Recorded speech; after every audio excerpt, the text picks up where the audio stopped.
Hey there. Welcome to the Eurostep, a Milwaukee Bucks podcast, proudly a part of the Blue Wire Podcast Network and GSPN. I am one of your hosts, Ty Windisch. I am proud to announce we are presented by Prize Picks as well. Even prouder to announce the belated birthday of my co-host, Rohan Katti, best podcast partner a guy could ask for, my dear, dear friend. I always forget how close it was to your birthday. The first time we met, 3 years and like a week and a half ago at the Bucks victory parade. So hope we can do that again soon. But happy Monday, Rohan. How's it going? Doing well. Thank you for the belated birthday. I mean, yeah, it's weird getting older. It's weird. Yeah. Oh man. But enough of that. Can confirm as an actual old. Can confirm. Yeah, but before I have an existential crisis, let's move on. Okay. Yeah, it's good to be here. I mean, we have a lot of fun basketball to talk about. We have some fun basketball to talk about. Yeah. But as if you're not aware, the Olympics have started. They started this past Friday, or actually, technically, they started this past Thursday. The opening ceremony was on Friday. But we have Giannis Antetokounmpo playing basketball on the international stage. We have Team USA playing. We have all this fun stuff going on. I'll tell you what, man. I'm enjoying the Olympic coverage. I'll say that. I'm not here to give any free ads, but it's good. D-Wade? No, just the service in which you can watch the Olympics. Oh, yeah. Yeah, I know. It's upsetting that you have to have a specific service, but they're doing a good job with it. It makes it worth the money. Yeah. Like, I'm not upset about having to spend like $15 for 1 month of this. Well, are they going to have NBA games too? Not this season, but the following season. Them and another service. Yeah. Going to be a couple of services. Mm-hmm. But there's probably going to be games on every day, and I hear there is going to be a national game the company who owns the service we're talking about wants more good teams versus Lakers Knicks. So I'm interested to see if that actually happens. Yeah, I mean the Knicks are good now. The Lakers are okay, but you know what I mean. I think they said post football there's going to be a national TV game every single day of the week. Yeah, which is pretty awesome. Excited to see how that works. Yeah. Yeah. Too bad we have to pay for like 17 streaming services. I know. It's just cable again. I mean, I've been on this for years. Where it's all no one invents anything new.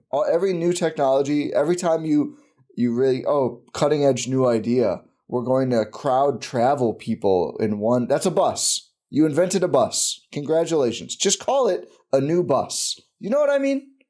I do know exactly what you mean. They do this all the time. It's like, this innovative a subway. Yeah, it's been 100 years. We knew. We've done this. It's very fun. And that's cable too. You'll be able to get 5 streaming services for cheaper than it would be to all 5. Yeah, that's cable. We had this. But you can watch it on your phone. True. Yeah. You could also watch cable on your phone. Yeah. They have apps for that too. Anyway, before we do Greece, I mean, Team USA, just quickly, because I did not get to see the Greek-Canada game. I'm glad it was a close game. I mean, I'll ask you for your full thoughts. I think Greece is happy it's a close game. Yeah, for the point differential stuff. And just I think Canada is widely regarded as a team that should medal. And to be in a battle until the very end, I think is a solid statement for Greece. They need to make some better statements to get to the knockout round, but they have an opportunity still. Team USA, I came in thinking slightly better than 50-50 chance they gold. After that first game, I think unless there's an injury to LeBron or KD, which KD's calf, it's certainly possible, I think the U.S. will gold. I feel very confident about it. I think those two guys are still good enough to where they should just beat everyone in any given game. Given Serbia hanged tight early, even though they really did not shoot the ball well, which as soon as you saw Serbia like 7 for 20 on threes, it's like, yeah, you're not going to win. I mean, you need to win that math battle. But I just think LeBron and KD in the Olympic venue, like it's too much. They're too good. And obviously, Steph, the rest of the team, Embiid's going to try his best to sabotage, it seems, but I think LeBron and KD are going to get it done. I feel bad for Joel Embiid. I don't. I feel bad. He wants you to. He's given interviews about how you should feel bad for him. He's the most unlucky player, the most hated, should be considered the GOAT. Okay, you're turning me again. I mean, just listen to any of his many podcast appearances and you won't feel bad anymore. Yeah, fair enough. It's kind of Steve Kerr's fault, but Steve Kerr's fault. I mean, is it? They're like starting him and running offense through him for some reason. Do you think he had that part is not Joel's fault. Do you think he had a promise from Grant Hill that would happen? I mean, that's still, and then it's Grant Hill's fault. I mean, Team USA's fault. Like, why do that? So you can get Embiid to play for you? Yeah, I mean, have you watched the games? Is that better than just letting the LeBron team be a LeBron team? I don't know. I mean, like Anthony Davis is not a bad basketball player. No, neither is Bam Adebayo. Yeah, I think. I mean, it's wild to me that they're force feeding Embiid and playing 3 centers and cannot give Jason Tatum a single minute. It's really funny. In a group stage. It's very funny. It's objectively the wrong decision, but it's very funny. Is it? They beat Serbia by 26 points. Oh, so what? So a Serbia team that can medal doing without results Jokic? Over process now? Yeah. So that's what you're doing? Yeah. Yes. Ty, we cover the Bucks. Of course we're results over process. Our ownership laid that down, didn't they? Yeah. I just listen. I think it's objectively the wrong call. I think if they played Tatum, whose minutes should he take? Probably one of Drew or Derek White. Does he fit in that role? I think so. I think his best storyline from the whole playoffs was how good and willing of a passer he was on a loaded team. That's exactly what Team USA is, except he's just straight up better at basketball than those guys. I think he's not a guard. I mean, Drew is like hardly 6'10". a guard. He's like 6'8". That's the strength of Team USA. Be big. Yeah, but I know, he's but still skilled. He doesn't play as a guard, so you're not going to throw like a giant lineup out there. Why not? Because the other teams have skilled guards that can take advantage of that matchup. They do not have fast guards for the most part. Listen, I don't think Bogdanovich is blowing by Jason Tatum. Why not? Over and over again. Because he's not that good. That's why. I mean, this is not shade against Bogdanovich. Bucks legend Bogdanovich. Almost. I just think if it was my team and I saw Jason Tatum on an island against Bogdanovich, I'm not like, oh God, we need Derek White out there. We need the water buffalo now. An island. Oh my God, it's more Bogdan's of the team cooking. No, it's more of like the team context. Do you want Jason Tatum running around to pin down screens?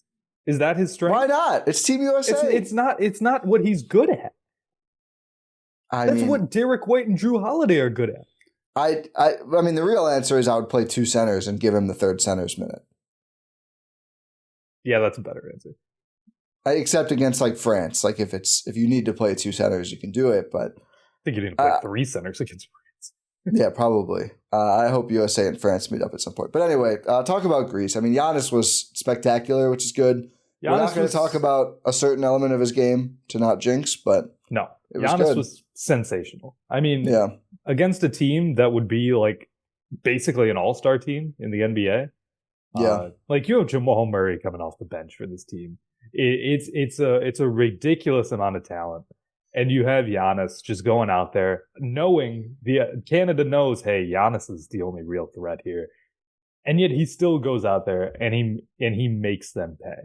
I mean, you have Papa Nicolau being able to hit threes, which was amazing. It was something that Greece really needed in this game because no one else hit more than 1 3 in that game.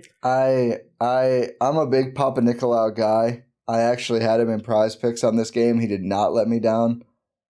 Unfortunately, Wenyan Gabriel and Bogdan did, but that's another story we'll get to later. But he's legit. Greece needs one more player to step up. And it's not Nick Kalasis. Well, I don't know who it is. That's the issue. I mean, Papagiannis, I saw hit at a pretty bad box too. I mean, he was just lacing threes in some of the qualifying games. They really need someone like him to consistently do that again. I don't know if it's going to be him, but they need someone to knock down threes besides Papa Nicolau and then Giannis opening up everything, of course. And theoretically, Thomas Walkup's doing that, but he just couldn't in this game. Like, yeah, that's why I mean consistently, right? Yeah. I mean not once in a while. I think they need a third guy. They're without, I'm forgetting the name now. They're without a guy who missed a qualifying, didn't want to take a spot from someone who had been very good in previous Olympics. It's not Papa Petru. I don't remember who it is. Was it him? It might have been. I only tap into this team like every 2 years for like 3 weeks, so it's hard for me to remember. But regardless, it was a tough showing for the rest of the team. You and I have both been on this train for years now. But Nick Calathes needs to retire. It's not even funny at this point. I mean, I thought he was done. I thought he was done too, and I was so disappointed to see that he was on this team again because he's too old. Like, I don't even mean that in like an ageism way. Like, his body physically cannot handle these matchups. He spent like what Canada did in this game, which really took Greece out of it early, was just constant ball pressure. They were doing what the Pacers were doing against the Bucks in the postseason because they had no real ball handlers left after Dame got hurt. But yeah, they were just doing that, eating up a majority of the shot clock, and then just, okay, let's give it to Giannis with 7 seconds left and hope and pray that he does something. And it's Lucas. Oh, it was Lucas. Yeah, that makes more sense. Lucas was a hooper, dude. He's 34, so he's also a little older. Yeah, I think they're without Lucas, right? Yeah, they are. Yep. You're absolutely right. That's been a tough one. Greece does not have the perimeter play to make up for that easy. No. But I would just see Nick Calathes just struggle so hard and so much to just get the ball across half court. And it's like, well, just give the ball to Giannis, man. Yeah. Like, what are you doing? Just like, there's times, like, there were multiple possessions in that game where Giannis gets the rebound and starts running, and then you just see Calathes just like bouncing out, like, give me the ball. It's like, no, stop. I know. What are you doing? You are theoretically the second best player on this team, right? You are a non-shooting guard who has a significantly worse free throw shooting than Giannis. Like, in your professional career last season, he shot 50% from the free throw line in his professional play last season. Yeah. That's disgusting. You are an old-ass point guard. What else do you do? Do something. Like, think about Chris Paul, right? Chris Paul, another old, but obviously different Chris Paul, different planes of existence. They're getting gold. They're getting gold if they have Chris Paul on this team. Exactly.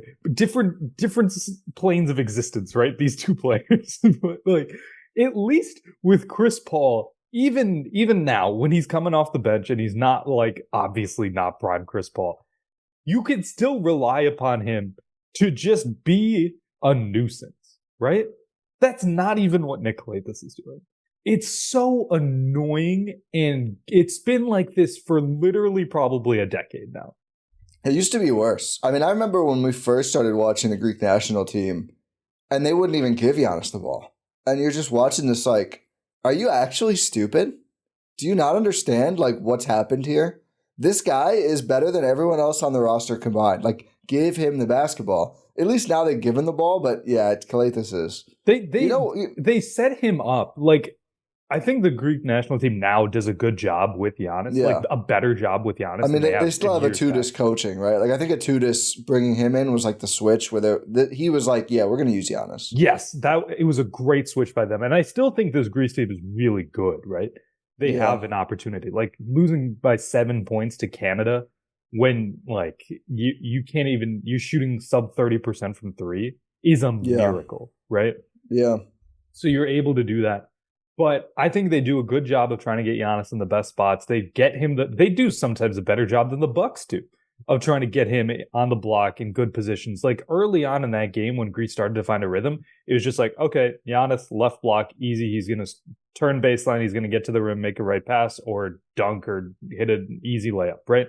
That was easy. Canada had no chance of stopping that when they had certain personnel in there. But it was just so annoying. And it was so annoying when Nick Calathes was just not giving him the ball and just wasting the shot clock, doing nothing. When he fouled out, I was like, thank goodness, they might actually have a chance to come back. And they almost did. I was going to say they did after that, didn't they? I mean, did. It was, 4 points at one point, fairly late in the game. They ended up losing got it to 7. 2. Yeah. I mean, yeah, you mentioned the shooting. I mean, 28% from 3. Travis Walkup is 1 for 5. Calathes 1 for 3. I don't know. I think I said Thomas earlier. Hey, apologies. Let's do better than 1 for 7, Thomas. If you want to be Travis again. The whole bench was a combined 3 for 15. God, what is this, 15? Yeah, I mean, just at least the bench didn't miss any free throws, but Hey, they hit more threes than Canada's bench. Which somehow has Jamal Murray on it? Yeah. That's crazy. And he didn't even, he doesn't even do anything. He wasn't even playing that well. No. They got I mean, I agree. I think it's the right decision to just put a bunch of defensive wings around Shea. I mean, that's a good team, but you can see why Giannis could crush considering the bigs are Kelly Olynyk, Dwight Powell, and Khem Birch. Yeah. Like, this is a big Greek team, right? They really needed to weaponize their size. And they did for some aspects of it, but they were just getting too stretchy at Less times. offensive rebounds than Canada, though. That doesn't help. It really doesn't. Like, Dwight Powell, credit to him. He's a really good, like, center in these scenarios. Yeah. And I mean, I guess in general, too. I mean, he was on the finals team. Yeah. But yeah, hopefully Greece can bounce back. What did we say? 4 a.m. tomorrow, the Tuesday morning against Spain. A must win against, I believe, a team that's come in ranked number 1 in the world, but they probably shouldn't be. They should not be at all. I don't know how these rankings. I mean, I don't know why it wouldn't be like Germany. But I think it was was it 1 or 3? I thought there were 1. Oh, I mean, still 3 would still be wrong. Yeah, I don't think they're that. It's a much depleted Spain team. I think Greece can and should win this, but we'll see. And then if they do, probably a do or die game on Friday at 6:30 a.m. against Australia. A tough team, but I think both of these teams not as good as this Canada team that Greece almost stole a win from. If they won this, they would have essentially been guaranteed to advance. I mean, you still got to win these games. I know, but international play is kind of random. I mean, that's true. That's true. South Sudan almost beat USA, although they did beat Puerto Rico too. Yeah, shout out Herd legend Wendian Gabriel was the flag bearer for South Sudan. Yep. Unfortunately, first African basketball Olympic win. Yeah, dude, Team USA put a call in. Team USA put a call in and said, "Hey, don't give them Thon. They're already a lot to handle. They'd be unbeatable with Thon. Yeah." We've been listening to the Eurostep podcast, and we know Rohan's really been on Thon, and we trust his talent evaluation. He's never been wrong before. Plus, if things go south, you don't want someone karate kicking Kevin Durant. No one wants that. I don't want that either. High knees. It's so funny. Did you get patriotic watching Team USA?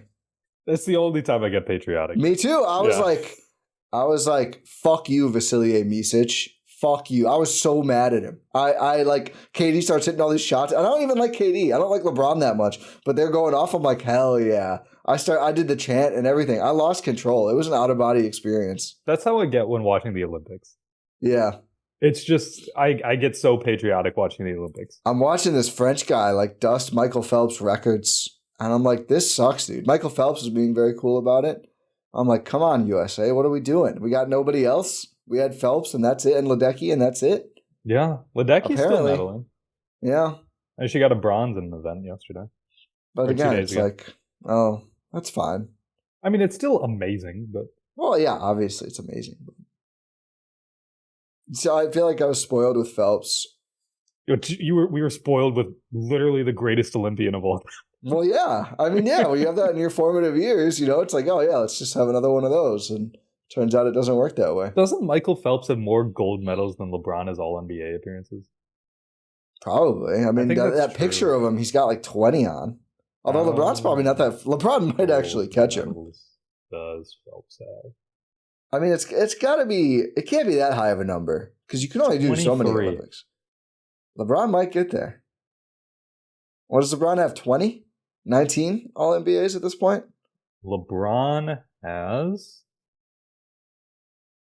He has... Where is this? He's 13-time first team, 3-time second team, 4-time third team. So 20. So 20. So he'd have to play 3 more seasons to get there? He 3 more seasons of All-NBA play. Yeah, I mean, I think...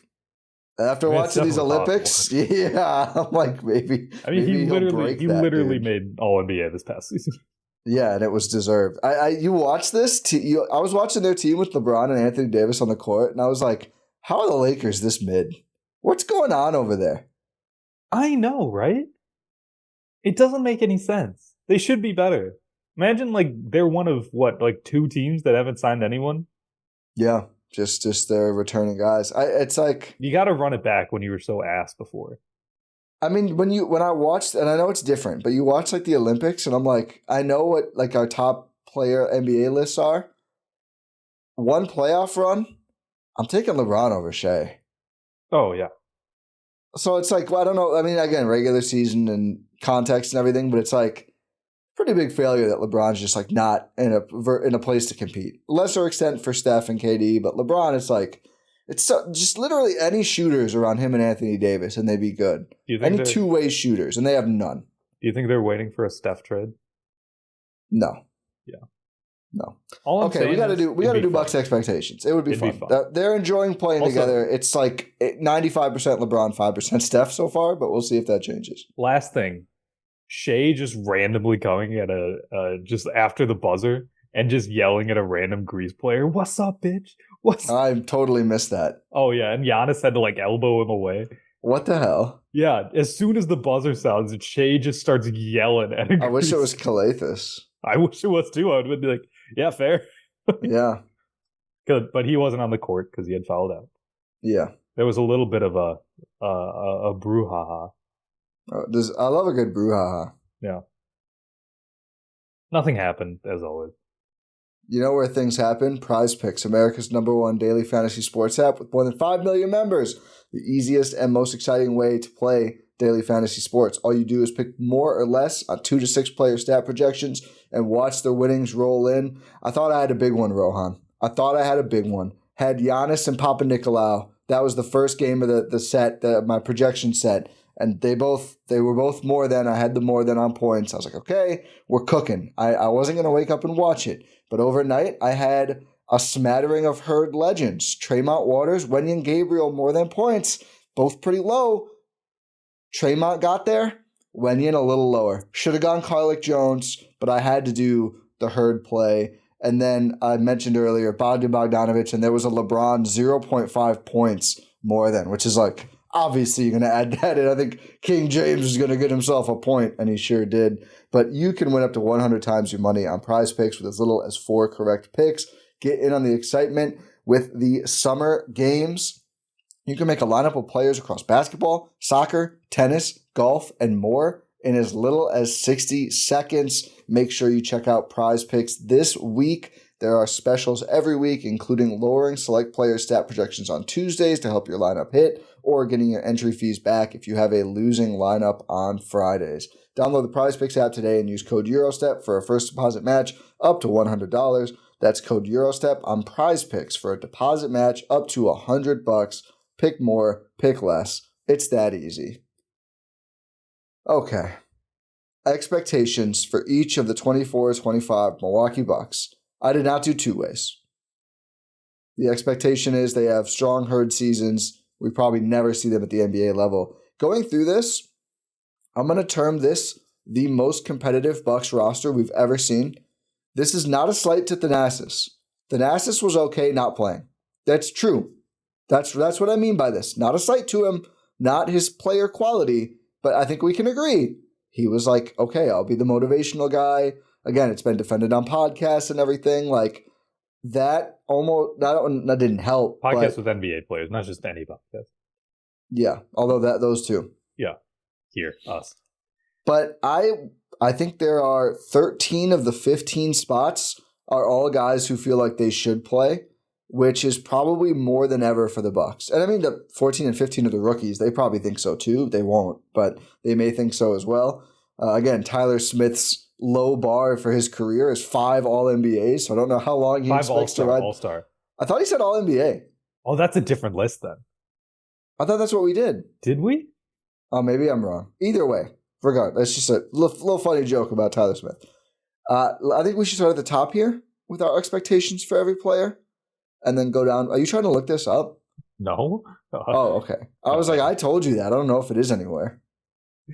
Fair. I don't think Tyler Smith's quotes are getting aggregated yet, unfortunately. Except by me, I suppose. I'm the problem. It's me. But I think we start at Giannis and go down from there. and just share our expectations for every player. If you want to hear us talk about fun lineups you could see next season, subscribe to GSPN Premium at gspn.info. $8 a month to get an exclusive GSPN After Dark pod each week, as well as commercial-free versions of this and other shows, written content, and more. And we, along with Newmock, went through some of our most hype Bucks lineups for the coming season. That was a lot of fun too, but now we can do player-by-player expectations. Do you want to go first with Giannis, or do you want me to go first? I'll go first with Giannis, right? Step back. Oh. I'm expecting a little bit of a step back from last season. Interesting. Only in the sense that for Giannis this past season, we've talked this to death, right? It was a weird season. It was so annoying. It was so much change, so much turmoil, so much new additions to the roster. The roster didn't really make sense. And what does that lean itself towards? Giannis needing to carry this roster. That's why we were making an MVP push for Giannis, because it's like, bro, this team should not have this record with the amount of stuff that they've gone through this season. The only reason that they were able to make these things happen was because of Giannis, right? I mean, Dame had a good season. Like, in a vacuum, that's a great season for an NBA point guard, right?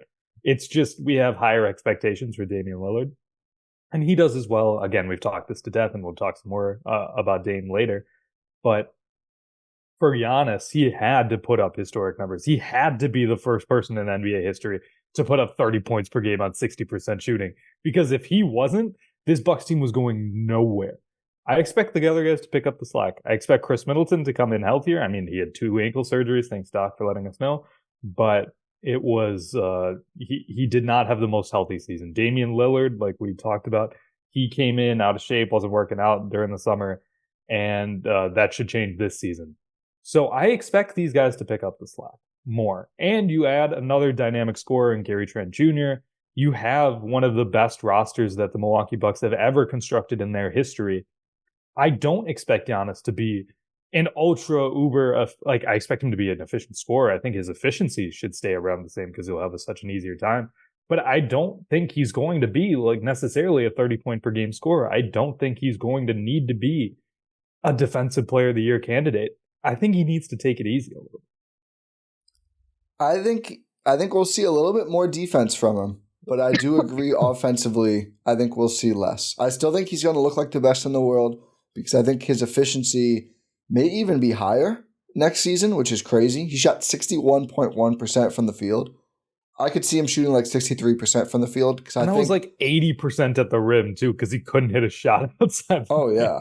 I mean, yeah, that change could be big for him, too. I mean, we'll just see if that ever changes. But everything we're hearing is there's going to be more Dame and Giannis pick and roll, and they're going to refine it. That's only going to make his life even easier. And I think already the addition of Dame, even though it was a little clunky, it still made Giannis unguardable because teams just had to load up on Dame. They couldn't load up at the rim, which meant Giannis was just going to bulldoze through everyone. I think that's going to be even easier. I agree, though. I think he'll do less heavy lifting offensively.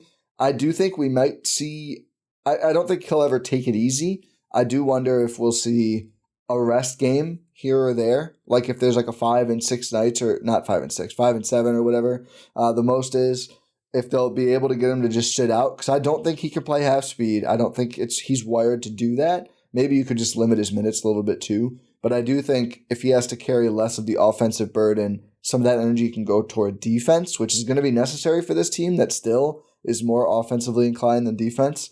This is probably the first season in 6 years I'm not going to pick him to win MVP, and I'm hoping this is a reverse jinx. Do you know the last time a 30-year-old or older player has won MVP? God, he's going to be 30 this year. He is. Oh, man.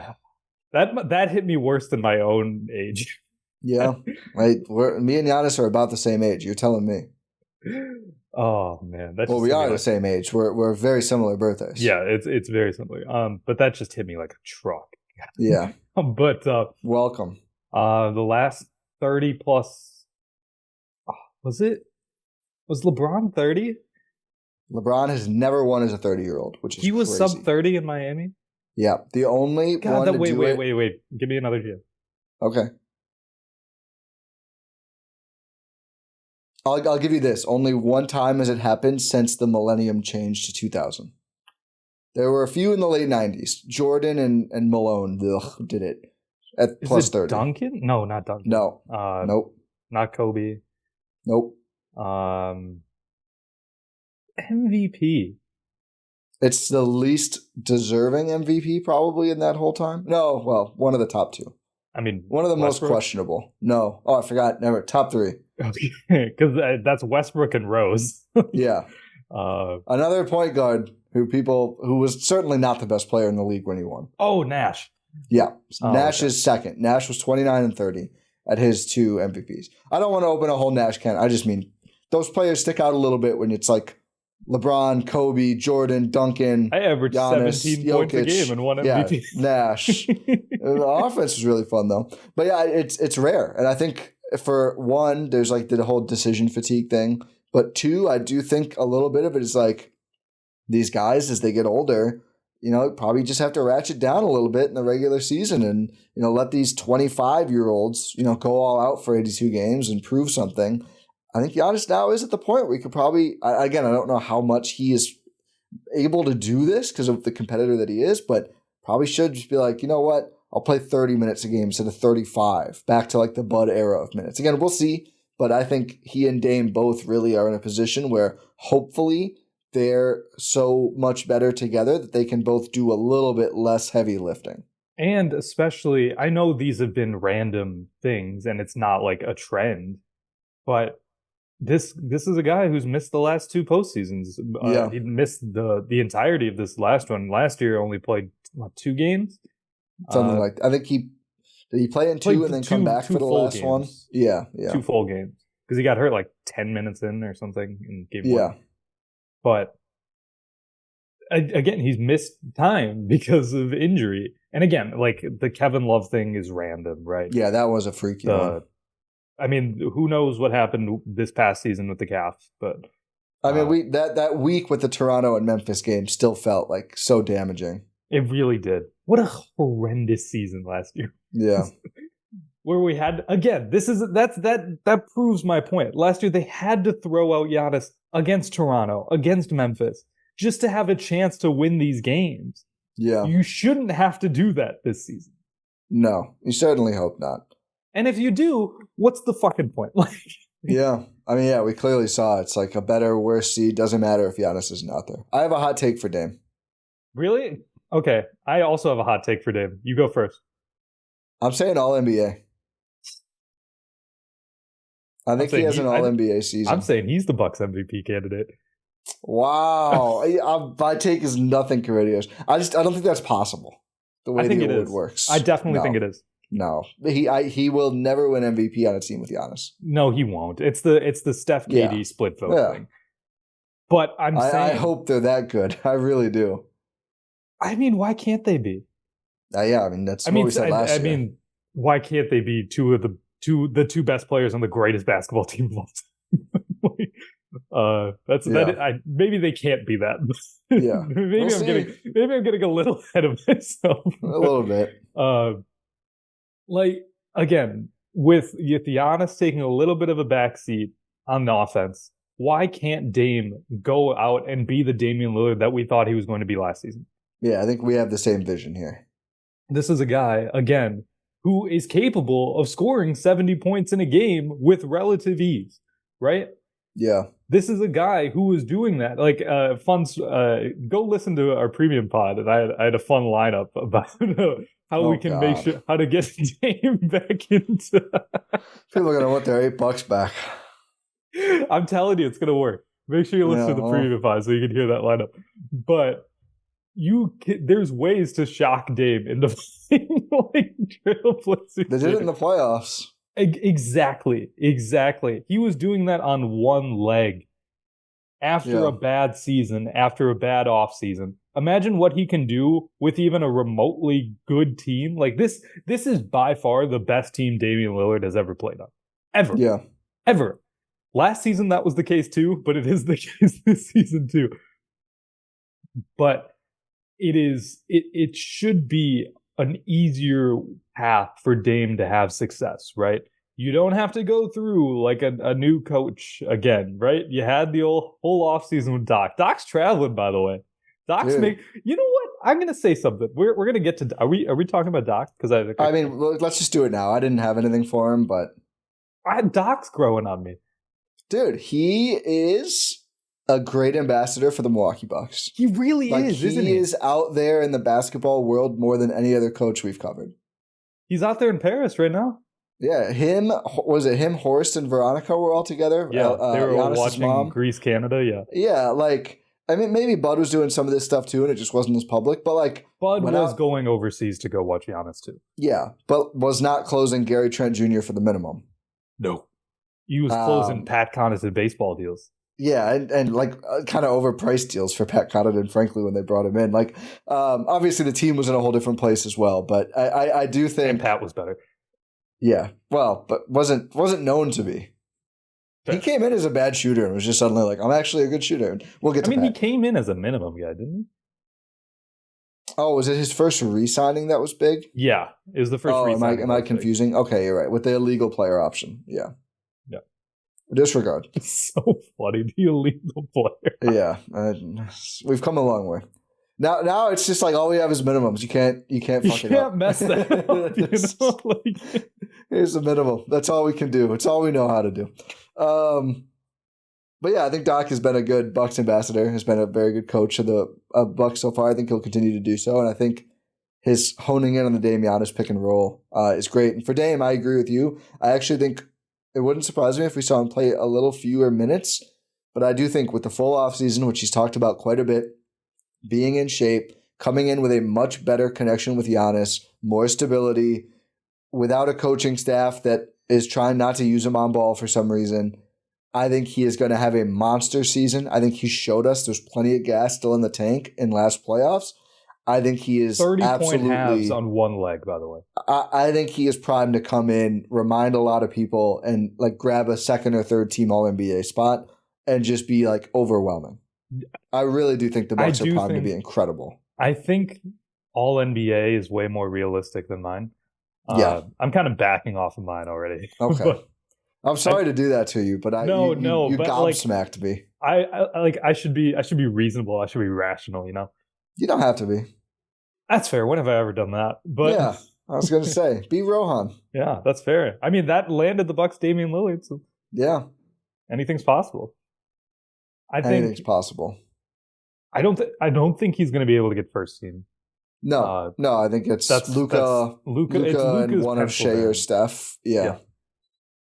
I don't think it's going to be Steph. The Warriors are going to be dog shit this year, but they might be okay. But regardless, probably Luka and Shea. I think the Thunder will be really good. So Luka and Shea make a lot of sense to me. Yeah, it's for what it would be the third straight year of those two. I don't know.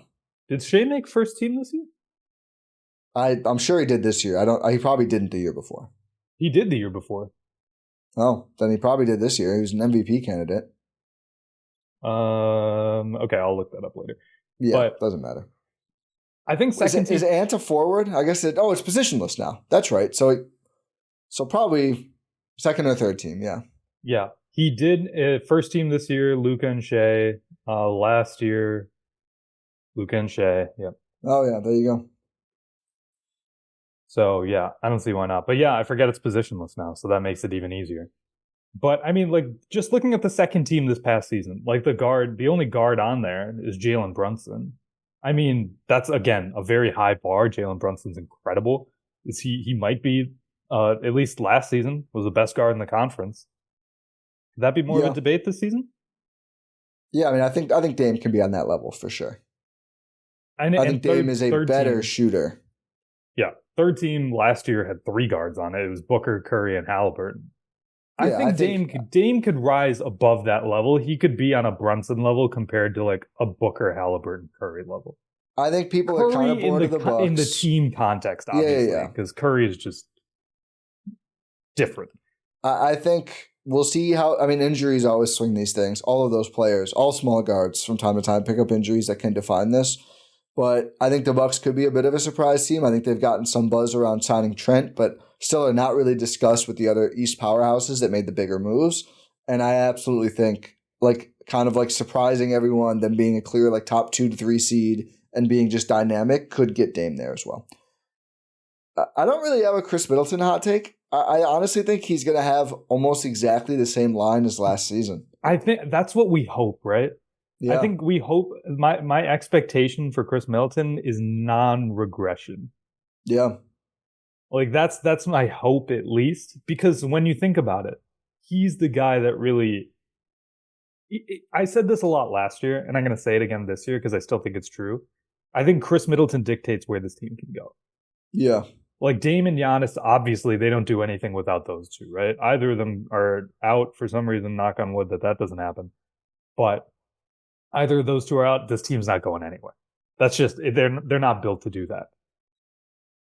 If like Khris Middleton dictates whether this is like a conference finals team or a champion. Yeah. Because if Khris Middleton isn't playing super well, this team could still make a conference finals. If Khris Middleton is not playing well, this team is not winning a title. Yeah, I think that's true. And playing well in this case, like last year, he was about 15, 5, and 5. If he's around there again on really good efficiency, but just a little bit more available, that to me is like just fine. That's all this. He's not going to put up a big scoring MVP, number. I'm kidding. Obviously, I would ask for 16, 5, and 5. But I think we've got to. It's tough to factor in how Trent's going to change everything. Exactly. That's what I think is the big thing with Khris Middleton is Gary Trent Jr. Because honestly, those two might start to cannibalize each other. Excuse me. I actually think, and we can kind of do Khris and Trent at the same time. I think Trent taking some more offense off of everyone's plate is actually good for this team of old guys. And I almost think they're going to encourage him to run maybe a little more offense than we think and just be like, yeah, you're 25. Soak up a bunch of these regular season shots. Again, I'm not saying Trent's going to lead the team in shots or anything, but I do think in a regular season game, they might be very open to like Gary Trent do some of the heavy lifting offensively and like Khris will space a little bit more. That leans perfectly tight. We have done this together for so long now. Yeah. That we're so in sync. Because my hot take, or not hot take, expectation, I'm so used to saying hot take for the last two. Take Smith. For Gary Trent Jr. is that he can be, in the regular season, the Bucks' third best player. I'll say third leading scorer more than, I still think Khris is better. Third, okay, yeah, I think that's a better way of phrasing it. Third leading scorer in the regular season. Because I'm on board with that. He's not the passer. I think he's a better defender physically, but not. It's weird. We'll see. It's weird. Khris has like that. He's got the old man defense down. Yeah. Even though he's like, I mean, he's getting up there in age, but it's just his body's given up on him, unfortunately. Yeah. But with Trent, I think he can definitely be the Bucks' third leading scorer. That's the thing, right? And I feel like Khris is going to be he's going to be happier to see that role to him during the regular season, as long as there's like an assumption and a wherewithal that, when it comes to playoff time, Khris needs the ball. Yeah. I almost think there's going to be like Khris games and Trent games to a certain extent. Like I think there's going to be games and matchups. Yeah, where like Khris is cooking. They can both average similar points per game, but it's because they alternate games where they're each getting like 20. I think so too, but again, not even surprised. My expectation at this point would be that Trent averages more points per game than Khris. I'm fascinated to see the defense because I do think it's like a big prove it of how much can he lock in defensively, and it's going to be hard if he has to do a ton defensively. Trent to be like a great offensive and defensive player, of course, as just like a role player vet minimum guy. But they obviously need him to lock in there as well, and we'll see how that goes. One interesting thing with Khris, when he was on the court, the Bucks grabbed 50.7% of all rebounds, which league-wide would be a top 10 figure for all teams on like their rebounding rate. And probably a lot of that is just because he plays with Giannis, but being good at rebounding for Khris is going to be really big this year because they still don't have like that perfect small ball four, which we've talked about. So him playing up even a little bit more, we'll get there. But yeah, I think Trent, like how good defensively he can be is a big question this year and something we'll obviously watch. But I'm very comfortable he'll be noticeably better than Beasley on both ends, and that's just going to be hugely helpful. Yeah, he may not have like the gaudy shooting percentages that Beasley had from like corners and stuff like that, which was leading the league. getting him entered into the 3-point contest. At least in the Giannis might. He might. Like Trent's a really good shooter who's never had space like this. I kind of think he could have a crazy season. He could, really. Man, they're going to streamline him, right? I mean, you're a shot maker on offense and a defender on defense. Like, they don't need him to like do complicated things to get open. He's going to be open. So he's more of a mover than Beasley was too. Yeah, and he can do more. Like if you do run him off the line, he's still a huge threat. You don't panic when Gary Trent Jr. puts the ball on the floor like you do with Malik Beasley. Exactly. Did I say this last year? When I've said a lot of stuff, I don't even remember what I said at this point. I talk. There's hundreds of, there might be thousands of hours of me talking on the internet. Maybe we've been doing this for a long time, man. I don't know if we're to thousands yet. I mean, if you talk about timeout with Ty winning pods. 6, but that's 500 2-hour pods. I don't know if we've done that many. Yeah, but we've also. But what did you say? We've been on other pods too, man. Yeah. What was I saying? Oh, we have 600 episodes on this feed. Maybe we might be. I mean, some of that is winning 6 and everything, but wow. I forgot what I was talking about. Okay. Beasley. When I was saying last year, I might have said that whenever Beasley put the ball on the floor, I'd get scared. I'm not scared of that with Gary Trent, right? No. Because you expect him to do that. You expect him to be okay. Their starting lineup is going to be insane. I'm so excited to watch this team. Brook Lopez. So this is probably the one where we disagree on the most. I think he's going to look elite defending the rim again, which he quietly sort of was last year, but I think he'll be even better with a better starting 2-guard and just like a more even season. I mean, again, they started out asking him to like blitz and it was horrible and the Bucks like quietly mutinied and then they got to go back to do what they do and the defense quickly improved. I think Doc is a good defensive-minded coach. They brought in Greg Buckner to help with the defense. They still have Doc and Rex Kalamian. I mean, they have a lot of great defensive minds on staff. They have, I think, better defensive personnel with Wright, Prince, and Trent in for the 3 guys that they replaced. I'm interested to see, they might play some zone with him, I feel, which would be really interesting to me. I've always kind of wanted to see that. My big question on Brook is offensively, like, can he either make more of his threes or hang out in the dunker spot or something? Because we know more than ever with this new starting 5, teams are going to just want him to shoot. And I think it's going to be important to have counters to that for the Bucks, besides just like let a 33% shooter take 7 threes in a row. Yeah. I again, like that's so fair. No more thoughts? I was talking, but I was muted. I heard you at first. You said it's more than fair. And then I thought you had more. Wait, how could you hear that?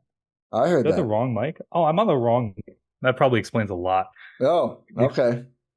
Yeah, I think you sneezed earlier, and I was like, wow, I'm surprised you didn't mute that. Oh, whoops.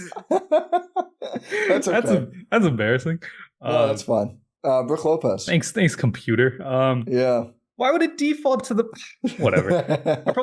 Did I sound bad before? Not bad. I didn't notice. It's early. Do I sound better now? Yeah, you sound better now. Okay, good. That's so unfortunate. It's not even like that. We've recorded earlier on a Monday before. This was not like an early Monday. I know. It's I should have noticed and I didn't. Dang it. But sorry. Brook Lopez, I mean, my expectation, I don't think he's going to be as good of a defender as he was last season. I really don't. I think it's going to start catching up with him. You mentioned like zone defense and stuff. I think it's going to start to show.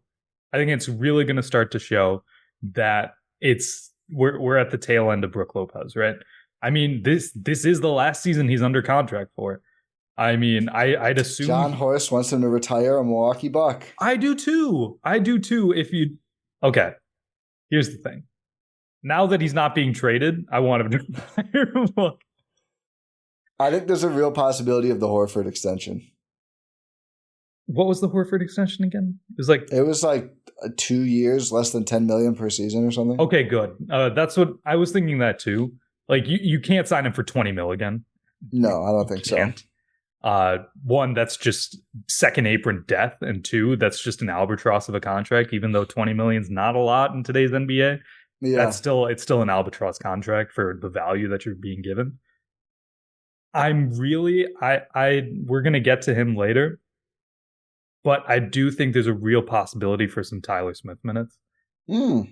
Because we're going to see we're going to start to see the decline of Brook Lopez, because we've already started to see it, right? It's going to be a steady. I'm not saying he's not going to be a good player, right? I'm saying I'm expecting him to be worse than last year. I think the context of the team will make him look at least as good, if not better, than last season, at least defensively. I think a lot of people, the last thing we saw of him, he looked bad against the worst stylistic matchup with no Giannis. I think he's still rock solid. I don't think he's going to lose the rope quite yet. We'll see after this season. We'll see how this whole season goes, but I think he's still going to be in a good position. I think Horford is kind of showing like there is a way for these guys to maintain their effectiveness as they age. Now, maybe the minutes go down. I mean, he was already at, so I have the team stats. He's at 30.5 last season, which is a little high. I think, again, probably like they couldn't blow teams out. They just weren't good and cohesive enough. I think we probably see him closer to where Khris was last year, like 27, 28 minutes. We'll see if Bobby Portis can play well enough to take some of those minutes. He was at less than 25 minutes per game last regular season, which is pretty low. But I think he's going to maintain effectiveness. At least I have more questions about offense than defense. I think he's going to be awesome again defensively, personally. I think I have fewer questions about his offense than his defense. Because what are you expecting him to do on the offensive end besides what he's been doing for years? Well, that's can he refine it? Can he either shoot a better percentage from three or move where he is on the floor? So I think you have to look at last season and the way teams guarded the Bucks and come to the conclusion that we should not be okay with 5 Brook Lopez first quarter threes because teams would rather risk that than letting Dame, Giannis, Khris, Trent shoot. Yeah. But again, he stays above the break because it's easier for him to get back on defense. Yeah, I get it. He doesn't fit in the corner. He's too big. He probably is. Can we get him on the wing at least, closer to the corner? I guess, at least at the break line instead of just fully above the break. I mean, maybe. Yeah. Might work. It might work, but that's where you want, Trent. There's 2 of those. Yeah, yes. It is a little weird. Which is, again, why I say there's a path to some Tyler Smith minutes. I think probably not this season, not on purpose at least, but we'll see. Maybe you can DHO him with Trent in the weak side corner if the help comes. That'd be fun. I think that'd be really fun. I mean, you could do, or Khris, I guess. It could be either one of those guys. But I think just some figure out something else so it's not just. Because he's the best screener on the team by far. Yeah, by far. 100%. By far. You need to be able to utilize those skills. There's a reason him and Dame worked so well early on. That was before Dame and Giannis, the Dame Brook connection was the first one to really click in Milwaukee. And it kept going throughout the season just because he's such a good screener. He uses his body so well. And Dame doesn't even need that. He doesn't need that much space coming off a screen to be able to operate. Yeah. So you need to be able to leverage that. It's just he's not going to roll. He's just not. I mean, not often. He does not sometimes. Often. He will a few times per game, but it's not going to be anything that's consistent. Which is why I was so in on Kella Ware, right? I think if Kella Ware is on this team, there's more of a path to him. There's definitely a better path to him playing than Brook Lopez. Yeah. Bobby Portis, expectations, fewer minutes than last year. My expectation, I think they need him to play more. Here's my expectation. He's not on the team at the end of the year. I think I'm pretty close to that. He's got to show something differently if he's going to be on the team through the He doesn't fit. He doesn't if you think about the team. That's what I mean. But the context of the team, it doesn't make any sense. Again, go listen to our premium pod. We had a whole Bobby Portis discussion. We mocked 29 Bobby Portis trades. Yeah, one for each team. Because there's no real spot, right? He's got to change the way he plays. Completely. I mean, yeah, I think he's got to set screens, which he just really doesn't do. He loves to post up. This team is just too good offensively. He doesn't even post up. He loves to face up. But you know what I mean? Get the ball on the post and operate from there. I'd be so much better. I'd be happier if he was more of a post up guy. I meant he likes to ISO around the basket. How about that? I get what you mean. You know, not in action. Yeah. He just wants the ball there. The team is too good offensively. You should always have 2 of Dame, Trent, Khris, Giannis on the floor there's no need with those two of those players to ever be like, yeah, let's post up a mid-range post guy who loves to fade away 5 times this quarter. I don't think it makes sense. And defensively, all he wants to do is blitz. It's their worst defense. They suck at it. He's not good at it. It opens up threes very easily. So I think he's got to come in and either be nailing the threes. Because again, if he can just space on offense and like crash the boards, that works, right? Like that can be something. I don't think he can be like this, I need to post up all the time guy. And I don't know if he ever would make that change. I think he's going to have to. And defensively, like, you got to start switching with him or something. I can't handle this blitzing and trapping anymore. It's really untenable. It's so untenable. I use that word so often last season because it was. It really was. And you come in this season just not knowing where Bobby Portis fits on this team. Like, again, hey, Atlanta, Bobby Portis is the greatest player of all time. I'm telling you. You don't need Larry Nance. Bobby Portis is the best player of all time. He is going to revitalize that team. DeJounte Murray, who? We need that Trae Young, Bobby Portis action. Okay, you need it. Landry Fields, right? He's the GM. Yeah. Shout out Landry Fields, man. I love the pipeline of okay player to front office guy. Yeah, dude, it's fun. It's just it's fun to see for some reason. It warms my heart every time. I don't know why. I think it's cool too. Who's in the Mavs? Whatever, I'm getting too in the weeds. But I don't like, that's why my expectation is what it is. I don't think he's going to be on the team at the end of the year. It doesn't make sense. With the way this roster is constructed, with the way that these players have, and with their free agent signings, it doesn't make sense. With the development of another guy, it doesn't make sense. And I get it. Like, he has value. Like, he's what do you call him? The 7th man of the year? Like, he's like the 8th or 9th man of the year. Yeah, because he keeps coming 3rd and 6th man of the year. Yeah. I called him 18th man of the year, and you got pissed. I don't know why I multiplied, but anyway, it's one of your better bits. I will say. Thank you. There's just no fit. There's no fit. I mean, he does provide value, right? He does. I think if he knocks down his threes, it can work. But I think if he has another poor or like hesitant to shooting season and he just wants to post up, then it just doesn't. It is not a fit. Like, it doesn't. This roster now with Dame just needs that player less than ever. I mean, he was so valuable to the Bucks when their half court offense sucked, and it was like legitimately for them a good option to be able to say, all right, Giannis isn't in there. We don't have enough perimeter juice. Like, Bobby can just go post up, get a bucket.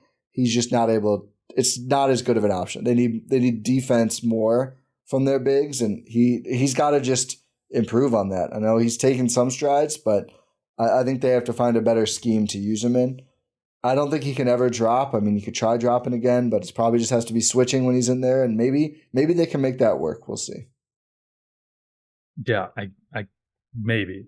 But I'm with you. I just didn't want to just hit the trade button immediately because this is like their season of continuity, but we'll see. Taurean Prince, we have to burn through a couple pretty quickly here. I think Prince is pretty simple. I mean, he's just going to be like a solid two-way player. My expectation, better than Boss Man. Yeah, I think that's very attainable. I think certainly better defensively. I think his 3 has been pretty reliable as well.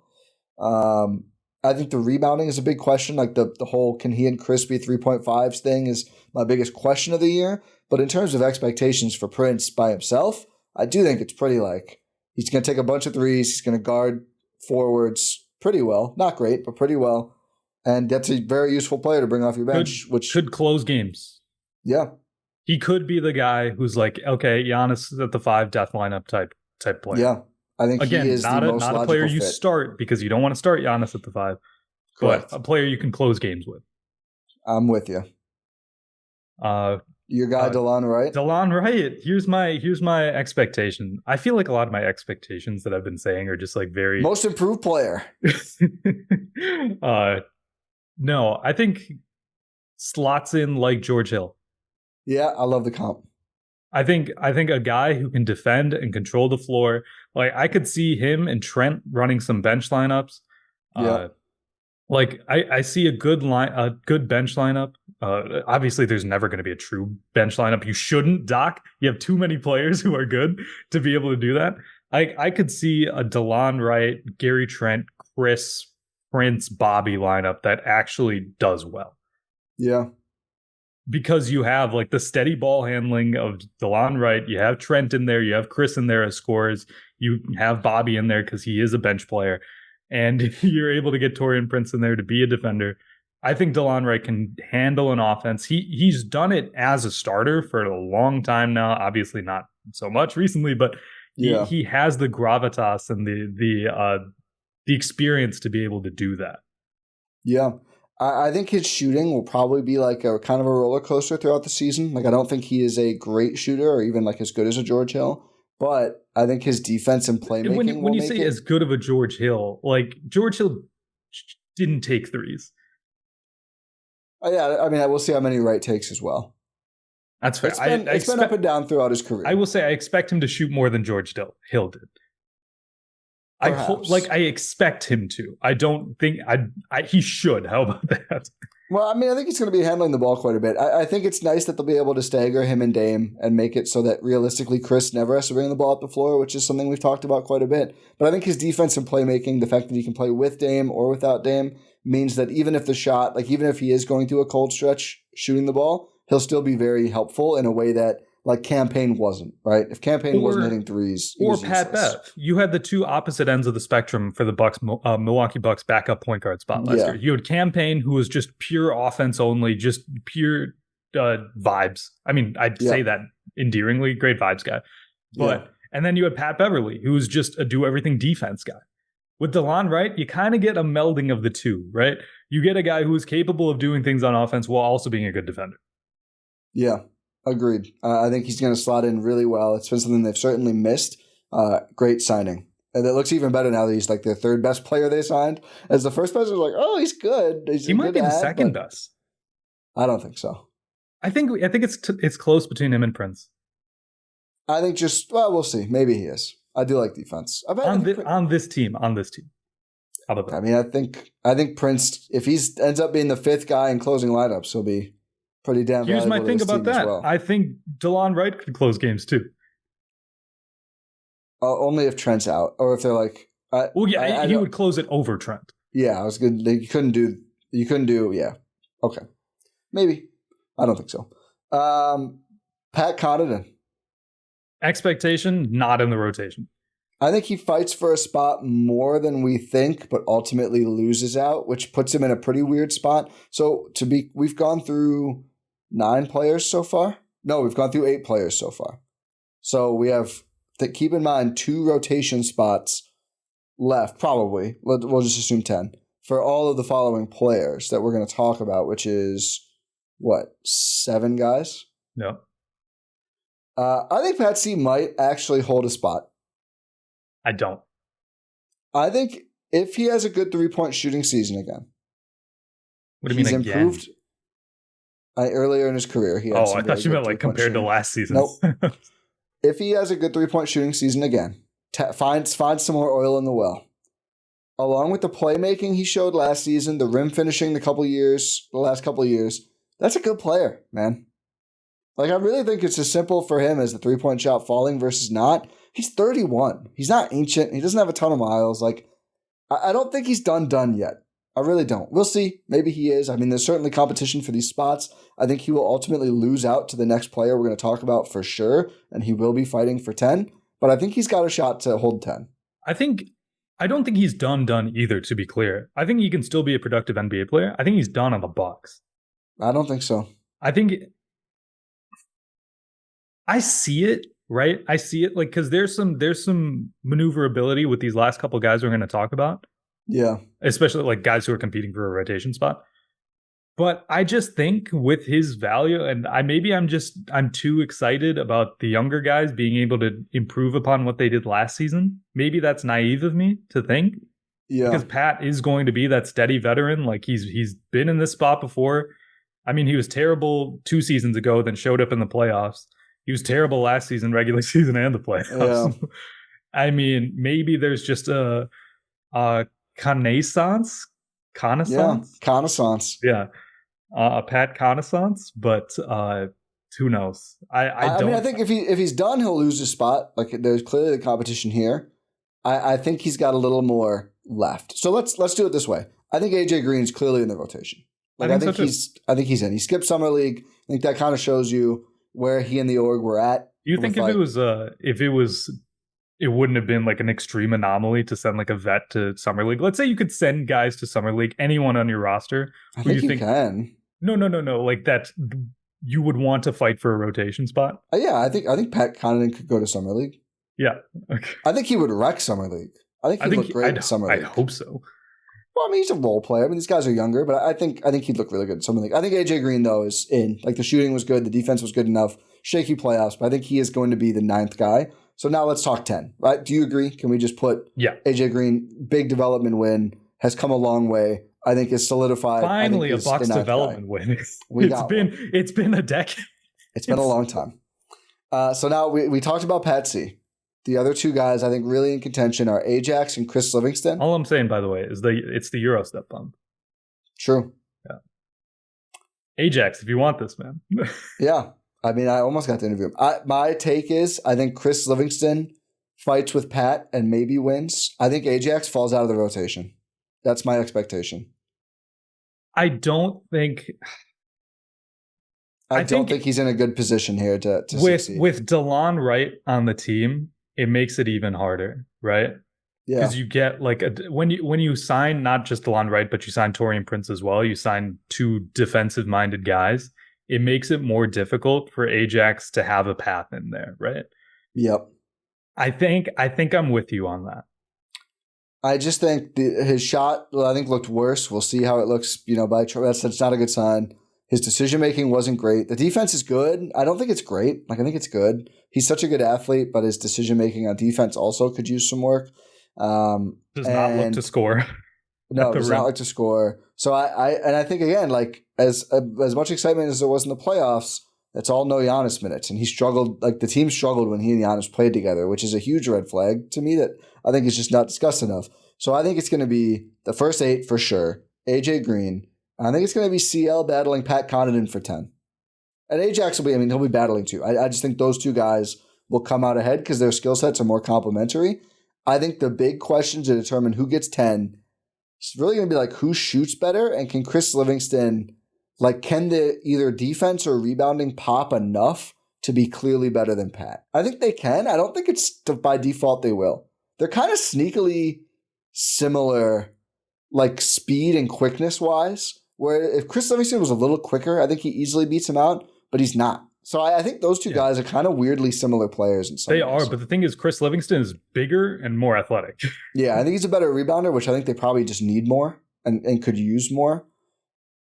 I think so too. Pat is a sneaky good rebounder too. Yes. But Khris Livingston, just the size helps, right? The size, the vert, just the pure physicality of Khris Livingston is just better. Yeah. I think he's stronger. You don't see exactly. You don't see Pat Connaughton rising up and dunking when he's just like in traffic at the rim, right? That's something Khris Livingston can do, and obviously that's not what I'm comparing their skill sets. I'm comparing their athleticism and physicality here. That lends itself more of a role on the Bucks for rebounding interior play than what Pat Connaughton does. Well, if the shot continues to fall and Pat continues to struggle, then I think it's easy. Then it's like, CL has all the upside in the world. He'll probably help you more now. I mean, there's going to be some young player things. I mean, we saw him make some, dumb mistakes in Summer League. That'll happen, but I think the upside is there. I think he's in a great position to become that 10th guy. I think MarJon, I think he more than Bobby is likely to not make it through the season at this point. I mean, you had Doc basically say live on TV with his good buddy PJ who owes him a dinner that he's just not putting it together right, to stay on the floor. I mean, right now we have him here 13th. If you just assume he's above the rookies, there's just no window to play. I mean, 2 injuries and you're still 11th. That's, I mean, the team option comes up before this season. I think they decline next season. Yeah, I think they decline it. I really do. I think this is the end of the path. I think it is too. I mean, they doubted Jesus too. They did doubt Jesus, as MarJon pointed out after Summer League. But I think, unfortunately, this is the end of the road. I just think it hasn't worked. And at this point, it would be better for him as well. Whether it's a trade or something happens. October 31st, by the way. So after the season starts. Yeah, it's the absolute latest they have to decide. It's the deadline to pick up or decline the club option. I think it's actually declined. You don't decline it. You don't pick it up. So we would know October 31st. Yeah. Yeah. I think this is the most likely. If they want to open a roster spot, I think sending MarJon somewhere is the most likely avenue. I just don't see him ever playing at this point with the Bucks. And I think he's one where he just has to play, and like just for his mental as much as his like actual skills, I think he just needs to play every day. And it would only happen at the Herd level here. Yeah. I mean, at least at the beginning of the Herd season, you could see him a lot. Yeah, I mean, maybe. I don't think, like, I agree with you. There's no real shot to him, like, finding his way into the rotation. He's just so far out. I mean, unless he has an incredible camp and preseason play, which, again, is possible. It's possible. I mean, Summer League's a small sample. We're probably over. Summer League's a very noisy sample, right? Yeah. But what we saw wasn't great. It wasn't new either. No, it really wasn't. But here, like, the thing is, I just don't think from an optics perspective, if you're the Bucks, just to give up on a first round pick like 2 years later is unfortunate. I'd still think they'd rather find a way to dump Pat instead. It's probably harder to do. Yeah, you'd have to attach a pick or something. Or maybe you have to attach MarJon to Pat.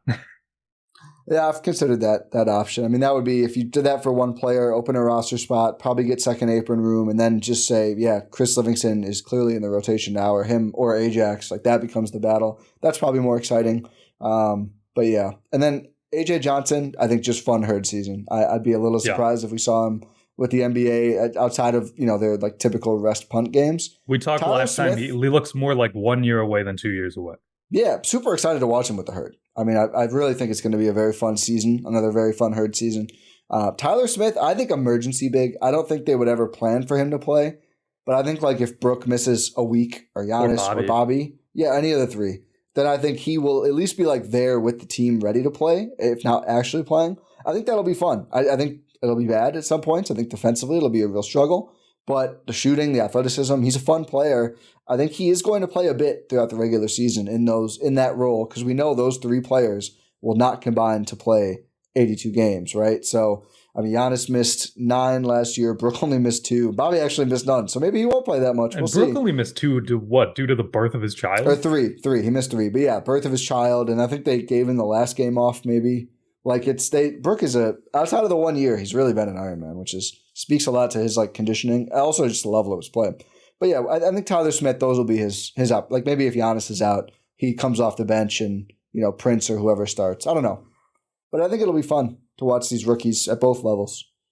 I think it'll be really fun. I think Tyler Smith, like you mentioned, has a better shot of playing actual 100%. Basketball than AJ Johnson. It just makes sense. He has NBA-ready skills. I mean, he's still... again, Summer League is such a weird sample. Did not look good at all defensively. Which I think does track. He cannot play the 5. No. So I not think not in a dropped coverage. I mean, maybe not in every, just tell him coverage. Just tell him. I think he can probably do okay just switching. Like he'll probably blow it sometimes, but that's like, I think athletically he could hold up doing that. Yeah, I mean he also was 19 or something. Yeah, it's to be. He has a lot. I mean, he was on a disastrous Ignite team. Like there's an avenue to him being, I think, a very productive NBA player. He will not be that this year, but I think he will. There's going to be a game where he knocks down like 3 threes at the NBA level, and it's going to be very fun and exciting. It's going to be the new CL Utah game. It might be. Are we too high on Khris Livingston? I legitimately don't think so. Because this isn't out of nowhere for me. This has been building, and I've been seeing it sometimes in person, and just like, oh yeah, these are all the things the Bucks could really use from a 3-4. It really is. I just hope he can realize it. I do too. I mean, I think I'd be really disappointed if he never got to play real NBA minutes this season. Like, I really hope he does. I think he should get a chance.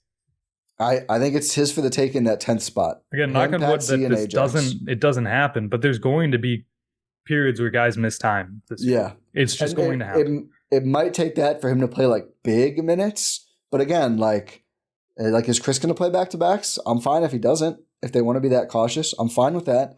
Those could be big Khris Livingston moments, right? Like, or any other dings that he or any of the other wings pick up. But I really want to see him out there at some point with most of the key players, because I think his cutting and shooting and passing will really sing next to like Dame and Giannis. Yeah, I think so. Is that everyone? That's all of them. We're not doing two ways. Ryan Rollins, emergency point guard. Stanley Amudier, get well soon.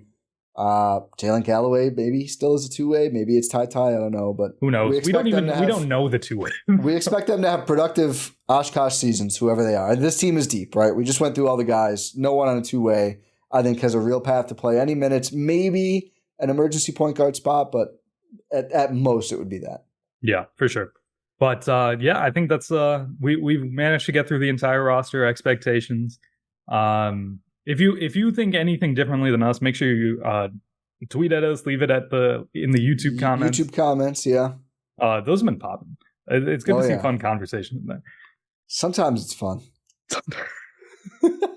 Listen, I've given them the benefit. I know. Shout out to the YouTubers. Shout out to the good YouTubers who leave nice comments or just constructive comments. You don't have to agree, but you don't have to. We definitely don't want you to always agree with us. That's I don't mind it, but if you're going to be constructive, I think is a good way to put it. It's a good word. But we appreciate all our listeners nonetheless. If we talked a lot about our lineups pod.